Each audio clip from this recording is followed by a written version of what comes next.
So can you give us your thoughts on what's going on, perhaps discussing a little bit of the darkness that we're witnessing right now and what's going on in the world and why this book was released at this time right before the pandemic hit?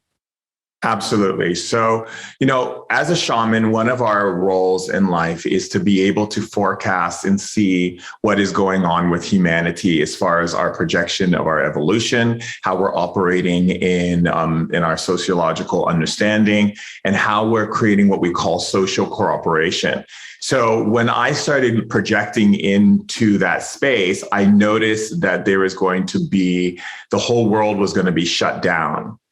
And when I first told my publisher I have to write a book, the message was very clear that there was going to be this blackout for a long period of time. We're first going to be going through a lot of stuff with racism. We're going to be dealing with major issues around government and conflicts in that.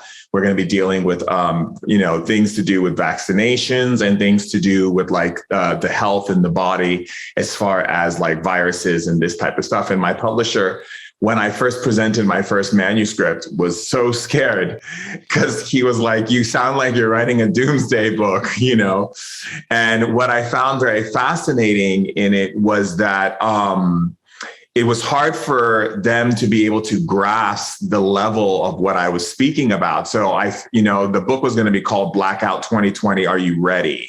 And it was a guide to be able to help you understand the different calamities and things that we are going to be experiencing on a physical, emotional, mental, and spiritual level that were going to be showing up on Earth. But at that time, he felt that it was a little too much charged in the idea of blackout. He thought people might see it as a racial way of saying blackout, or it might be too much for people. So I spent some time in the weekend. I spent like a week up in Canada with my friend Dave Asprey at the Alpha Base. And we were just talking about it because he wanted to write the foreword to my book. And his business person who he was running his company at the time, this girl was an amazing girl named Serena. She said, Durek, honestly, like if you think about it, what is Dave always talking to you about? And so I was saying to Dave, I was like, well, what do you think about it? And he said, well, Durek, I'm the biohacker. You're the spirit hacker.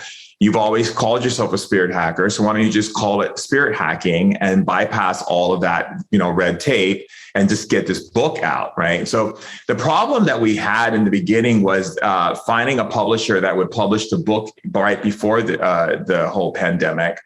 And that was a very difficult situation. But what really came clear to me more than anything, and still does to this day, is that we human beings are not witnessing the understanding of how this world operates yet.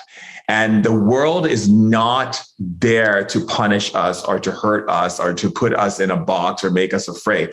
The world is playing out our own inner conflict.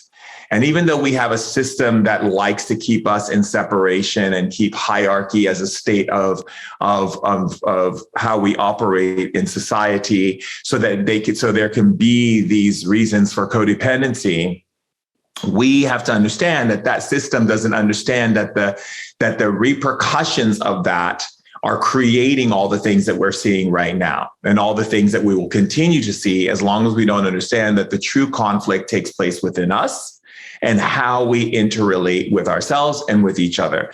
And so the whole idea of the book was to give people the tools and tips to be able to navigate themselves through these times and be able to up-level themselves in consciousness and emotional intelligence so that they're able to attain a level of responsibility, but also an understanding of how it's not about going into victim or blaming or shaming or getting into a space of looking for what's wrong, but let's start looking for how we can look at what's right and start focusing our attention on what we do want to see, what we do want to experience, versus us constantly focusing on the lack, but start seeing the cup more full than empty.